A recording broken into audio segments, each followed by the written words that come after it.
and welcome back to Franklin Covey's On Leadership podcast, the world's largest weekly podcast dedicated to leadership. I'm your host, Scott Miller, and you may know recently I released a book from HarperCollins titled Master Mentors, 30 Transformative Insights from Our Greatest Minds. Those minds, of course, had to come from being a guest on leadership. I curated a fast, easy, breezy read around 30 of my favorite interviews from our first season. Pick up a copy of Master Mentors to learn more about how to become a better mentor and mentee yourself. And perhaps today's guest might even agree to be featured in one of the future versions of Master Mentors, 10 volumes coming in the next 10 years. Today's guest is a master at brand building, marketing, sales. He is, by every account of my experience with him, an energy infuser. His name is Ryan Serhant, and he's joining us today from New York City. Ryan, welcome to On Leadership. Thank you so much for having me. Ryan, thanks for your time today, for your investment in our audience. Your recent release, Big Money Energy, How to Rule at Work, Dominate at Life, and Make Millions, is a riotous read. It will deserve a prominent place on the Book Wall of Fame behind me. I appreciate your time today.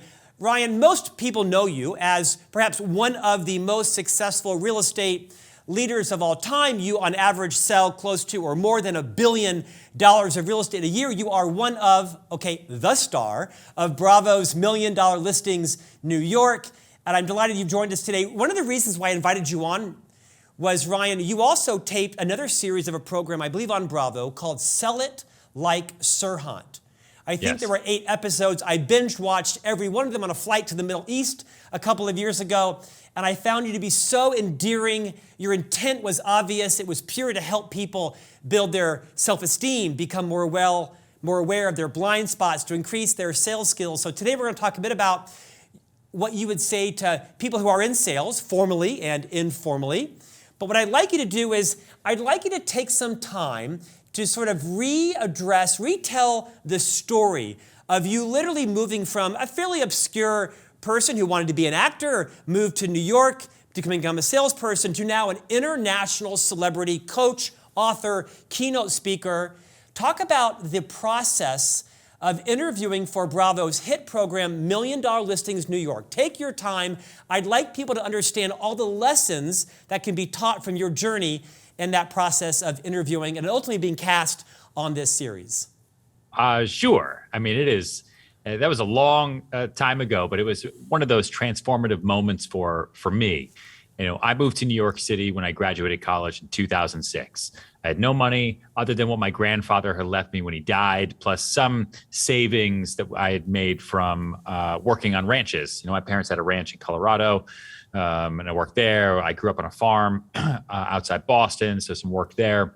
And I never really spent money, so I just had some of those savings, and I gave myself 2 years in New York City to make it as an actor. That's what I wanted to do. I went to college for theater, theater and English literature. My parents wouldn't let me go to school just for theater because that's not real, and you can't get a real job doing that. And it was really hard in New York. New York is an expensive city, and it's a tough city when you don't know anybody. I was born in Texas, grew up outside Boston. Like I said, then my parents went to Colorado. So I came to New York, total nobody, didn't know anyone. My nicest clothes were khaki pants, cowboy boots, leather belt, collared shirt, sport coat, with the gold buttons. That was me. That was my fancy outfit. And I'm surrounded by all these people in suits and ties, and cool cars, and people from the Upper East Side who went to these cool schools, and they had these built-in networks and relationships. And I was just by myself living in Koreatown. And I did some theater. I got onto a soap opera and then was quickly killed off. The most money I made actually in those first 2 years would actually help me survive and stay in New York City was from hand modeling, holding AT&T phones. I would be hung upside down for hours on end, and my hands would be painted as I was hold a phone for photos to be taken for print ads, billboard ads, taxi cabs, all that stuff. It was actually an award-winning ad campaign that you'd never know that I was a part of unless you got real close to my hands, and then you'd say, I know those hands. And I was hand famous for a moment there. The running joke in my family, for sure, and every single friend that I've ever had in my life. But it paid $150 an hour, and that covered my rent and food and gave me some comfort. But then you can't be a hand model forever or be killed off a soap opera forever. And so I got into real estate on the day Lehman Brothers filed for bankruptcy, September 15th, 2008. It's the only reason I know that date, right? Because everyone was in a conference room on my first day in my sport coat and my cowboy boots, and they were all watching the TV, and everyone quit because it was the end of the world. No one would ever buy New York City real estate ever again. Financial collapse was coming. This was insane. Dark times are ahead of us. And I had nothing to lose because I had no money. I didn't have a stock portfolio. What's the worst that can happen, right? I just thought real estate was really, really, really, really hard. And if I learned something from acting, it was one, the power of improv. So, as an actor, you got to go into every single moment. You got to know your lines. You have to be able to memorize. And you also have to be able to say yes and be totally open to anything happening. If someone says to you and you're on stage, Ryan, you're on fire and you're on Mars, you need to say, how is this fire burning on this planet? I must be inside a glass bubble. This is crazy. Let me roll myself over to my spaceship, which is here, because you just move with the moment. Move with the moment. Sales is the same thing. And I learned that early on in the beginning. It's like, wait a minute, I just have to memorize information, which anybody can do. And I just have to adapt, move to the moment, and listen, right? Listen so I can respond to people instead of doing what everyone else does, which is listen, not pay attention, and then just reply to them, right? You ever been in a bad relationship or have an annoying friend that's just there just for themselves? They listen to reply. They don't listen to respond. Big, big difference. Learned all of that. Started renting some apartments, rented a $3,000 a month apartment. Commission was $3,000, but because I was a brand new agent, I split it with the brokerage house, 50-50, and I got $1,500. I didn't know I had to pay taxes on it. So I just spent it. That's my rent plus food. My monthly budget at that time when I got into the business was $1,100 a month to live in an apartment at 38 West 31st Street. Building's still there, apartment's still there. And then my weekly budget for food and everything was $100 a week. That was it. That's all I really needed. And it was tough. It was tough. And then there was a casting call one day, about a year and a half later. So March 2010. I'd just been renting apartments. I'd sold a couple. I'd somehow finagled myself to get onto a building. So I was selling a whole building in Lower Manhattan called 99 John Street in the financial district. So kind of figured that whole thing out. But the casting notice was looking for the best real estate agents in New York City to be on the New York franchise of a show called $1 Million Listing that aired on Bravo. This was the beginning of 2010. And I'd been doing it for like a year and a half, kind of. Half of that time, I was still paying my bills from hand modeling. I was still doing theater. I didn't get into real estate so I could be a real estate agent. I don't know. I mean, now things are different, but then I don't know how many people were born saying, you know what I want to be when I grow up? A licensed associate realtor. That sounds like a great career. I'm going to be that guy. No, people got into real estate as second jobs, right? Stay-at-home moms, kids go off to school. What do I do? Oh, my friends are moving. I'm going to get my license. It's a couple clicks on the internet and I know how to sell a house. That's really what it was. Real estate agents are either really, really young because it's their first job as they go to get a real job, or they're much, much older. That was it. People that stayed in it for a career, people that got into the business to make a living out of it and to build something entrepreneurial did not exist up until 2012.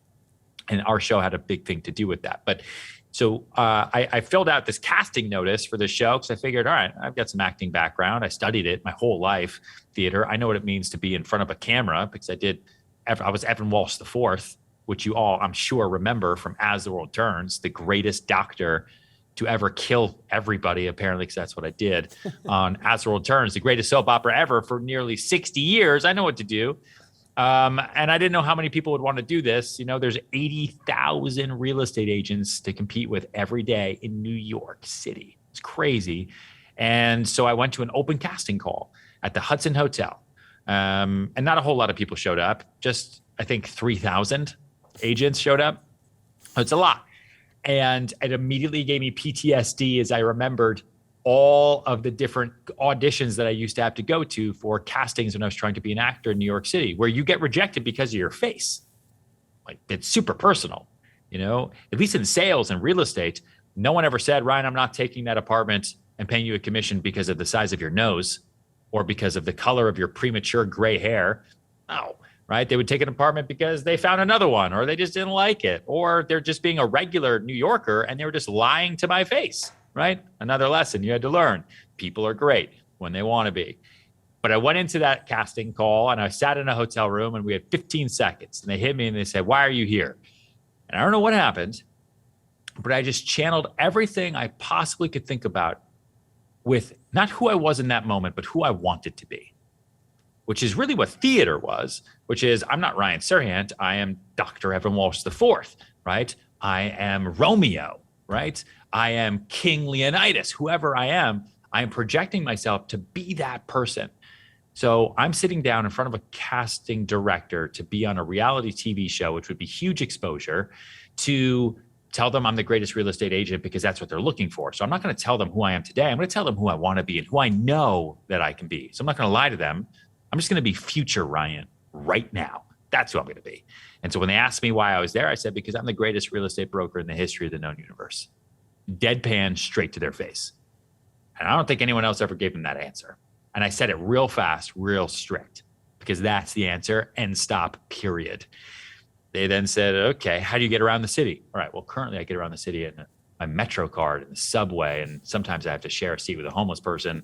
But future Ryan, the person you're casting on the show and the person I will be if you give me this opportunity, black car by day, Range Rover by night. Wow, crazy. How old are you? 24. You have a Range Rover? Next question. Okay, so what's your favorites? If you were an animal, who would you be? That was a tricky one. And so I just got nervous and I went alphabetical and I said aardvark because I think aardvark is A-A-R-D, right? So they asked me why and I gave them some response that I think just made sense at the time. And then I left and that was it. Didn't hear anything. And then they called me back and I had to do a Skype. Remember Skype? And then they called me back again and I had to do a written application. And then they narrowed it down to like 16 of us and said, we've gone through everyone in New York. We're looking to find the best 4 agents to star in the first season of $1 Million Listing. And just so you know what's at stake, this show will air in 160 countries to 25 million people worldwide in one day. And then it rolls and rolls and rolls. And the people who will see the reruns and reruns and reruns. And we're going to pay you like $4 an episode because that's why reality TV is everywhere now because they don't pay for you, right? There's no union for reality TV agents. You work basically for free. You work for the exposure. And so this is a commercial you would never be able to afford ever and still wouldn't be able to. So great, let's do it. All right, so we're going to fly into New York City and we're going to follow you around for half a day. Just be your normal self. We just want to see how you work. We want to see how you act on camera. Just don't do anything crazy. So, okay, current Ryan might get like a bagel and might go to the office and post ads on Craigslist for apartments that don't exist so I can meet people at Starbucks, tell them, that one just went, and then show them other things. So see if I could get a relationship going and see if I can make money. But that's not future Ryan. Future Ryan is a top broker. Future Ryan has listings. Future Ryan has $1 million listings. That's the name of the show, right? Future Ryan has confidence. Future Ryan doesn't take no from anybody. Future Ryan will figure this out. So Future Ryan planned a 6-hour tour for them through the city. Future Ryan went to this guy in my office who did have a Range Rover, and I said to him, listen, I need to borrow your car. Anything I could possibly do, please, please. I convinced him, I don't know how. He said, just don't pee in it, because I guess he gave somebody else the car and he had a dog that peed in it. It was this whole thing. So I don't have a dog and I don't pee in cars. So that was no problem. And I got the Range Rover, never driven in New York City before, which if you've been in New York City and you've ever tried to drive, the first time you do it, it's a terrifying experience because there's no defensive driving in New York. It's just offensive driving, no defense, just purely go and hope you make it uptown. So I got the car. I went to Macy's. My dad, when I actually graduated college, my college gift from him was a Macy's credit card because 38 West 31st Street, my first apartment, 34th Street's where Macy's was, and anything I need a plate, right? I need a bed sheet. I need a suit. I need shampoo. You can get it all from Macy's. And this was pre-Amazon Prime, right? No one was going to Amazon for all that stuff at that time in 2006 to 2008. So I went to Macy's and I totally redid my whole apartment. I got it like all ready. I got like a new bed. I got a bookshelf. I made it look not like a dorm. I made it look like an upgraded dorm, you know, so they could see that I just work all the time. So I don't care about my space. And I had them meet me at a boxing gym that I was going to in Lower Manhattan called Trinity, which is no longer there anymore, but it was right below the World Trade Center site. And it was this like grungy boot camp boxing gym. I told them to meet me there at 5 a.m. Okay, because I go 24 hours a day. You got to meet me there. Now they're coming from LA. And so I knew that they were going to be super jet lagged, because to them, that's like meeting them at 2 a.m. And so they showed up and I was already boxing. I found a drill sergeant who worked there and I was like, you need to box with me. He's like, you don't box. I said, I know. Figure this out. You're going to box with me. So when the camera crews rolled in and they were looking for me, I was already up there and he went fucking nuts on me. Crazy. I will never forget, yelling at me, telling me I was a loser. I'm failing. I had to tell him like, hey, calm down a little bit. Let's just be like a regular workout. He was like straight from Iraq. Like he was ready to go. So we did that. I took him back to the apartment in my Range Rover, driving through the city for the first time, ran through all the red lights, totally fine, because I'm a power broker. And I think that's what power brokers do, at least at the time. Took him to my apartment, took a shower in front of them. That was weird. Talked to them about my life, and then went off to my first appointment, which I had pre-scheduled to have a friend of mine show up who was actually looking for an apartment, thank God, for a penthouse in Gramercy, which I would have done anyway. And it just happened to be that I forced him to do it on that day. In the drive from that apartment, from my apartment to that apartment, I made sure that every single person I knew would just call me. I told everyone, call me.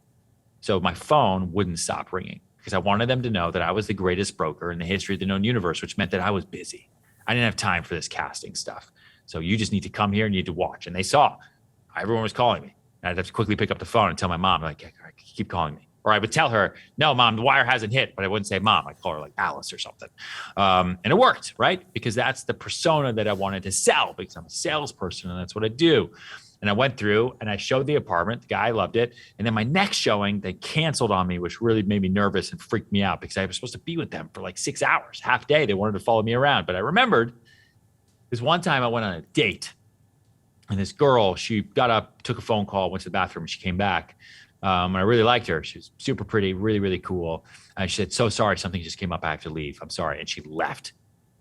And all it did was make me want her more, right? Like I didn't even know her yet. It's just like, you just left in the middle. Like, we were waiting on dinner to show up. You took a call and you had to leave. You're meeting another guy. What are you doing? You know, it's like distance makes the heart grow fonder, except I barely even know you. So, like it just makes you want what you can't have. And so it just dawned on me, that's what I'm going to do to these people. I got one shot in front of these people. I just showed them a great thing. I showed them my car. It's not even my car. I drove through the city. We went to the boxing gym. We did everything. I walked out to the rest of the casting crew. They're like, all right, well, where are we going to go next?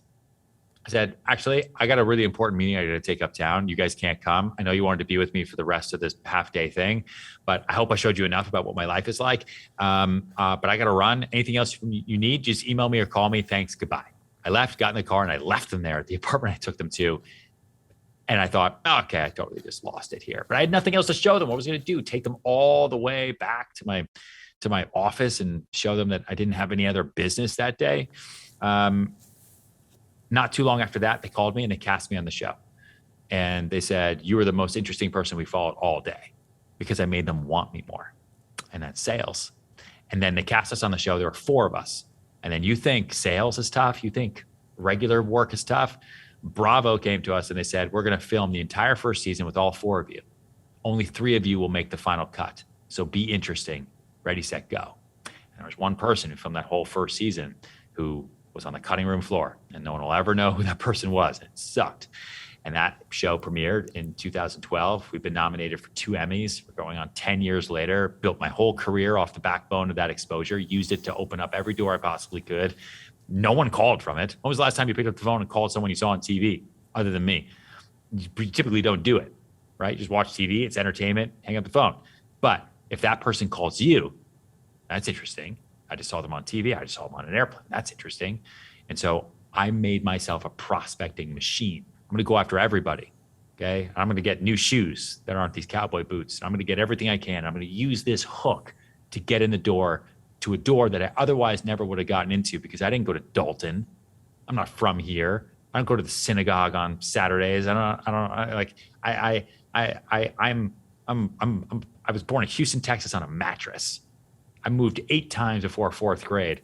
I have one opportunity to make it in New York City. I'm going to make sure that I absolutely do it. And if it's going to be through a reality TV show as a real estate agent, and I'm going to build my real estate career that way, That's what I'm going to do. And that's how I got a $1 million listing. And I think that was a really long answer to your super simple question.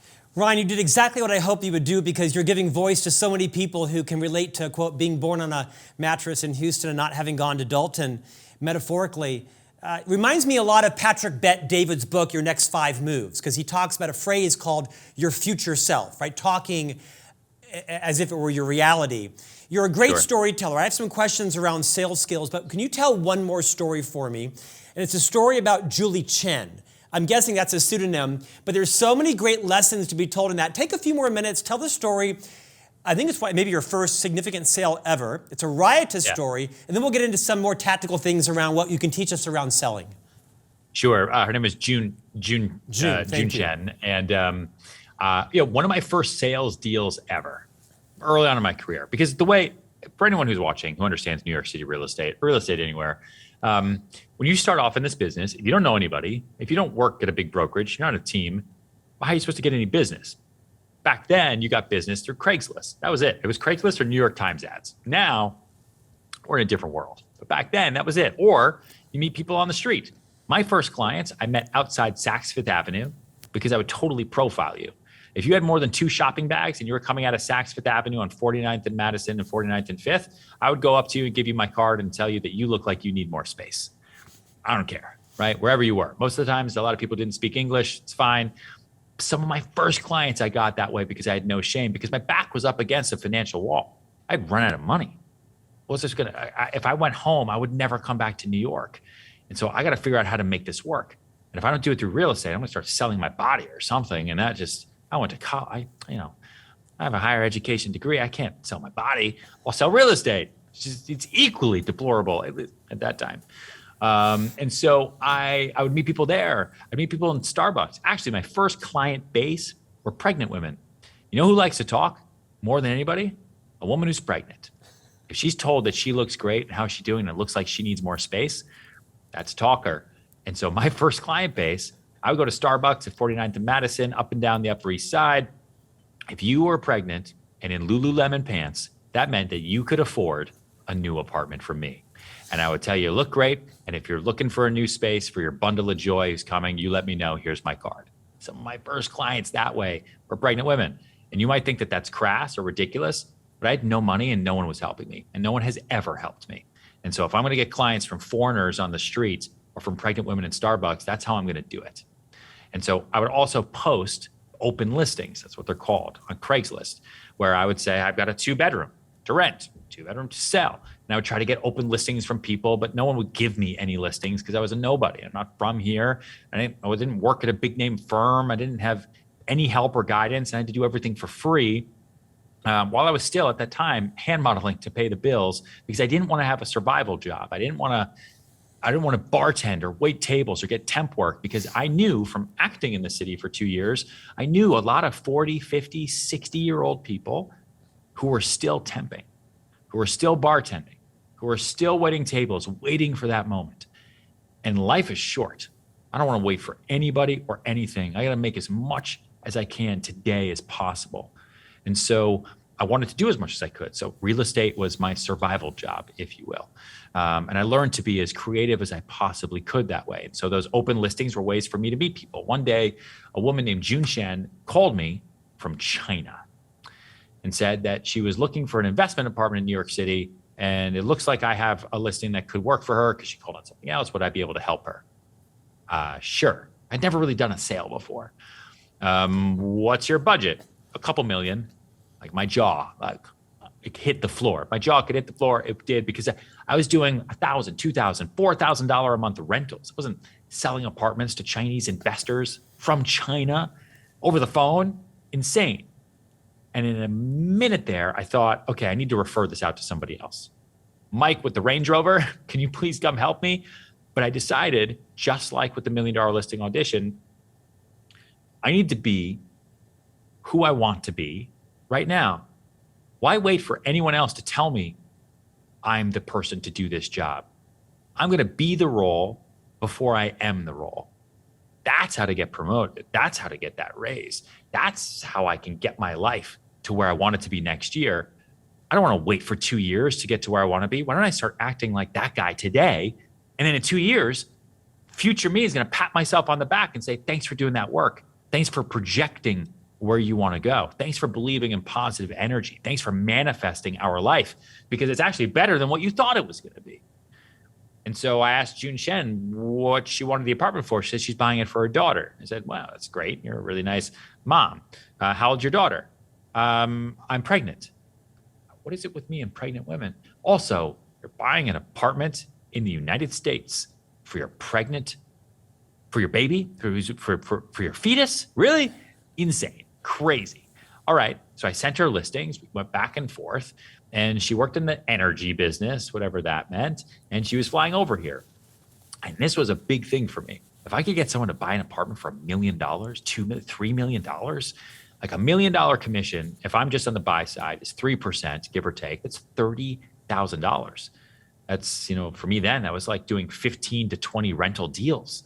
I could do it in one deal. $30,000 pays my rent for 2 years. That would be huge. It's like hitting the lottery for me. I'd never had that much money in my entire life.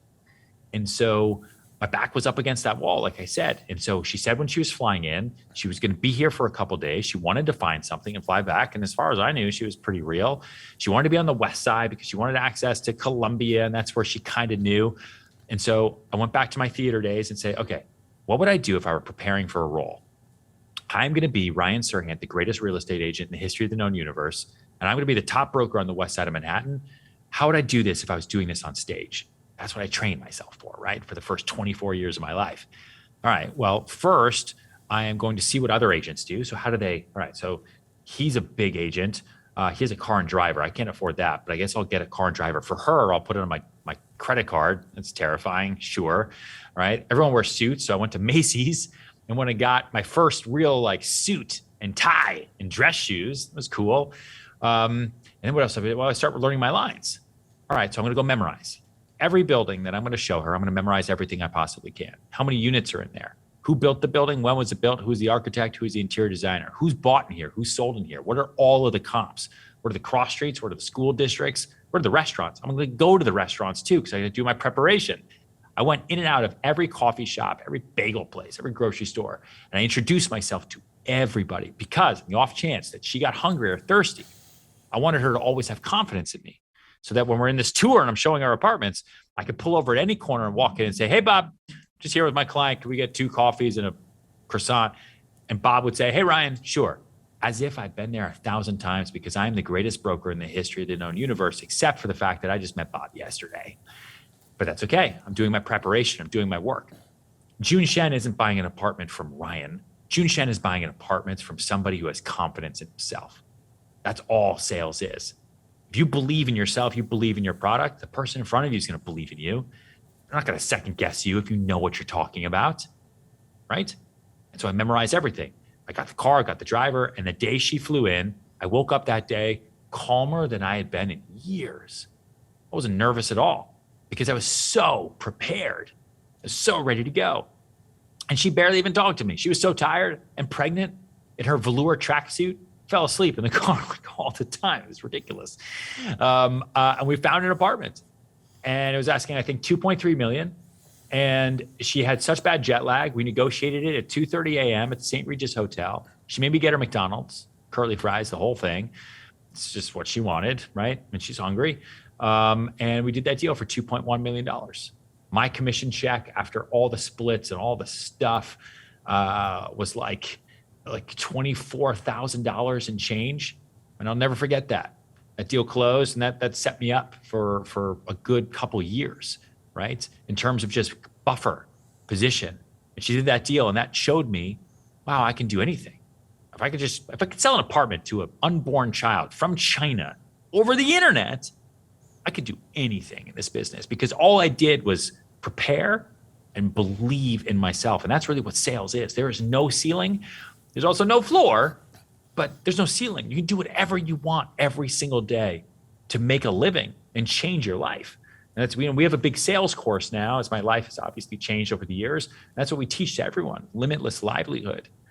If you change your energy, you can change your life. And that's what Big Money Energy is all about. And that's how June Shen bought that apartment at 80 Riverside Boulevard on the west side. And she still owns it to this day. and to this day has never set foot inside.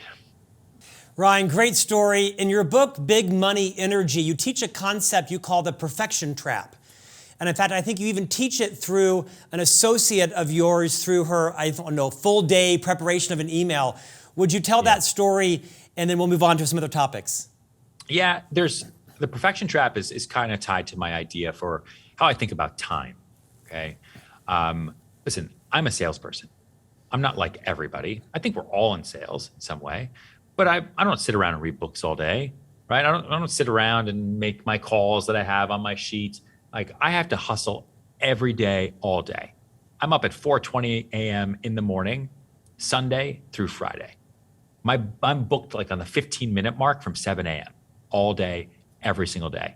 And that's the life that I've committed to living, because that's the job. And I'm an adult.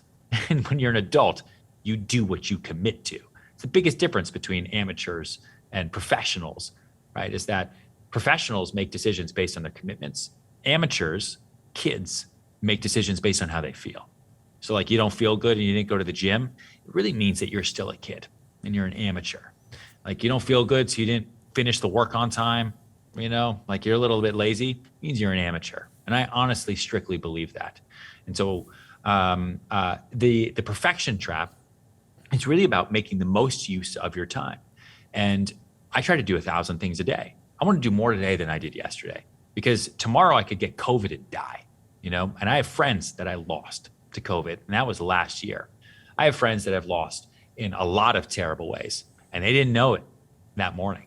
And so I want to do as much as I possibly can every single day, because I think life is a gift. Like, the fact that I'm here, I can walk on my own 2 feet. Like, it's like, I remind myself of that every single day, because it is really easy for us to get stuck inside our own little bubble, inside our phones, and say, woe is me all the time, because things could always be better, but they could always be way worse. And so I have a thing called the 1,000-minute rule, which is there are 1,440 minutes every single day. 440 of those, you're probably going to sleep, eat, kiss your wife, do the thing, maybe watch a show. The other 1,000 minutes, you have to be productive and get to work, right? It's like, that's kind of about it. Now, everyone has a different day. I get it. You have 1,000 minutes. That person might have only 600 minutes because they got carpool and they got this and they got that. It's fine. But on average, you have about 1,000 minutes. And every day you get to wake up as the CEO of your own bank of time with a fresh $1,000.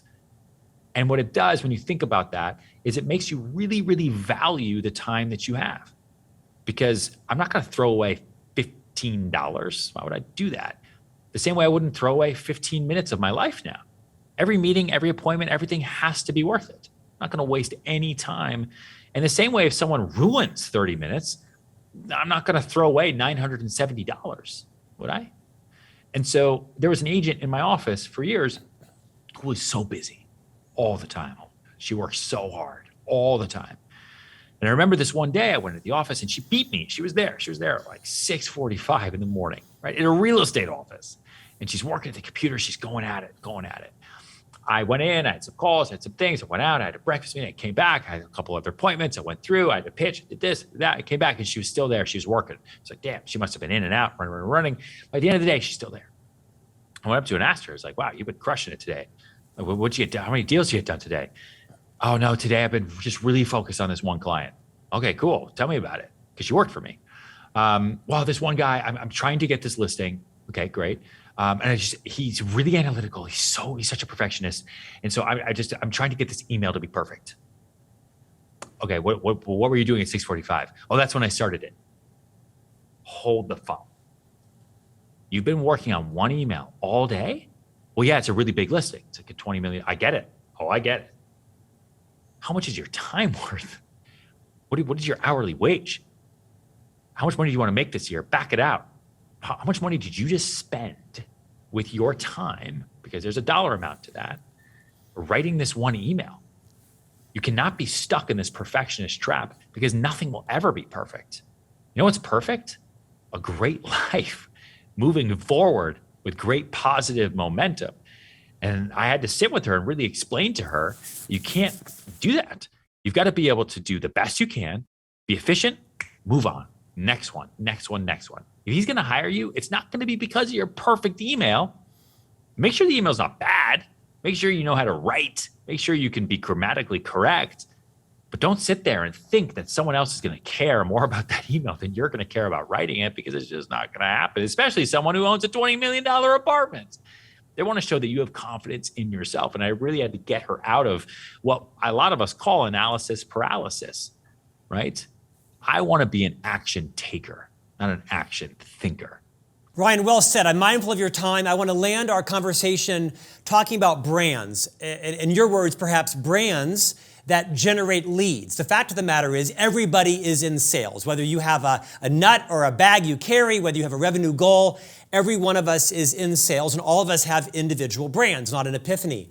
I recently heard you talk about brands that generate leads do three things. They have a core identity, that they have constant content, and that they shout it from the mountaintop. Would you take a minute perhaps on each of those, whether you are in real estate, whether you are a full-time commissioned salesperson, or you're just recognizing that regardless of what you are, a project manager or a leader or in operations, you have a brand, and your job, of course, is to help generate revenue for your firm, for profit or not for profit. Talk first about core identity. What does that mean? So there's something that I have here. So I run a real estate firm in New York City that's part real estate brokerage, part ed tech, part media company. Okay? We have an in-house film studio. We right now, not just me and the company, but the world as a whole, okay? This is the golden age of the gig economy. You can build anything and sell anything in any way, shape, or form in a way that we have never been able to do before. And it's respected in a way that has never been respected before. You want to start a face care company? Do it. Start it. There are companies that'll help you. You can do the whole thing from your phone and then sell it all in the Instagram shop. You want to just tell jokes and make money for it? There are websites you can do. You can do that now. It's crazy. And so I've always believed that you need to learn the tools and tricks of how to sell. That was my first book. That's the show that you mentioned, Sell It Like Serhant. So I think anybody could sell. You just need to know how to do it.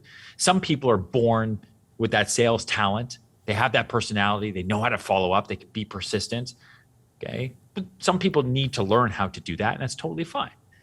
And then you need to have the confidence. That's a secret sauce, so that you can actually have the confidence to use that toolkit, so that you're not just frozen like I used to be and saying, okay, I think I know what to say to her, but I don't know how to say it. No, you need to step out of your own skin. Be you 2 years in the future. Would that person be confident? Yeah, I think they would. So be confident now. But then you could say you're the greatest salesperson. You could have the greatest thing to sell.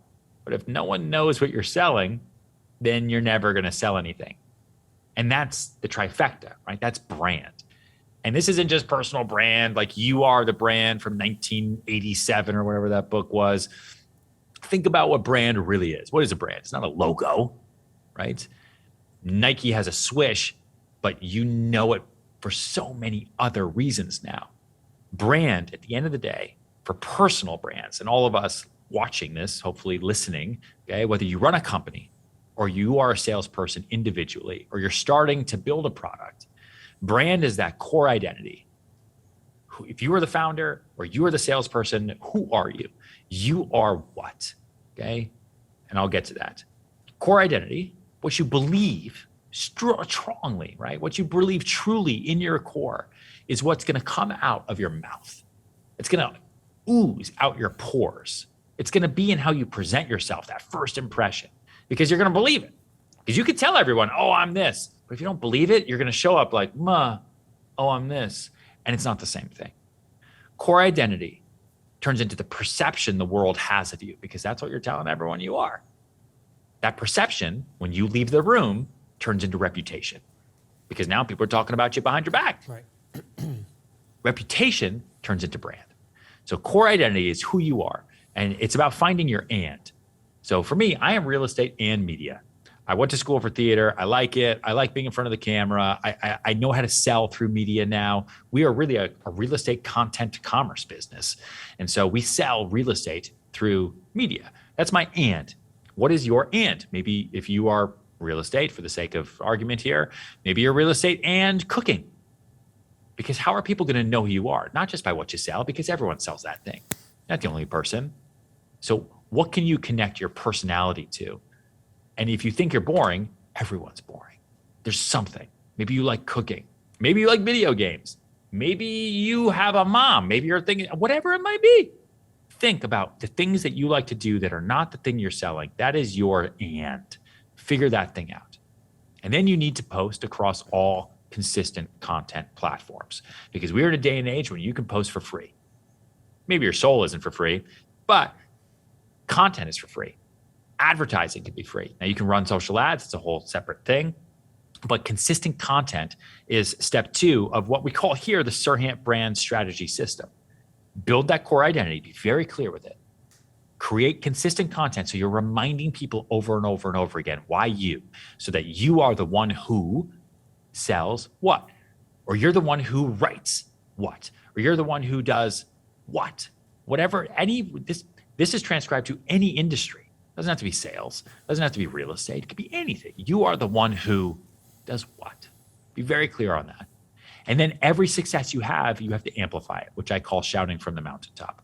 No one's going to know what you sell if you don't tell them. And you're not bragging. It has nothing to do with bragging. It has everything to do with respect and for honoring your client and letting people know that you just did a great job for your client and they're very happy. Or you just got this article published. Amazing. Great. A publisher accepted your work. That's incredible. People need to know about it. So amplify it. Tell people about it. Be shameless, right? There is no nobility in shutting up anymore. It's a loud, loud world out there. And the louder will survive. So how do you cut through the noise? You do that with a clear, concise, and memorable personal brand. Ryan Serhant, you have invested 40 minutes with us and our listeners and viewers. Thanks for your generosity. Your most recent book is Big Money Energy. It's riotous, it's vulnerable, it's relatable, it's actionable. Highly recommend it to everybody listening to this around the world. Tell us what's next for you, your family, your business, your brand. My family, my business, my brand. Well, the family's fine. I have a baby. She's 2.5. I think she's in school right now. Kinda. She's 2. So it's like a twos program. But she's doing pretty good. I'm going to check her grades here soon. But family's good. Everyone's great. We just moved into a new house. It's exciting. My focus now entirely is on the business. We started in the middle of COVID. I decided to blow up my whole life and start a new company focusing on real estate, headquartered in New York City. Every single person told me not to do it, which to me meant I should probably do it. And we did. And we launched on September 15th, 2020, 12 years to the day from when I got into the business, 12 years to the day on the anniversary of the day Lehman Brothers filed for bankruptcy. And we've been legal since October 1st, 2020. So just over 13 months, but who's counting really?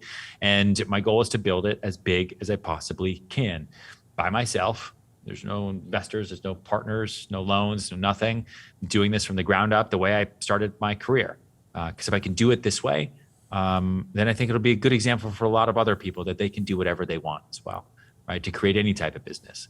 And so if anyone out there watching is looking to buy or sell real estate, please let me know. My email is ryan@serhant.com. I love it, man. You're a class act. Thank you for your abundance today. Thanks for your investment. Appreciate you joining us.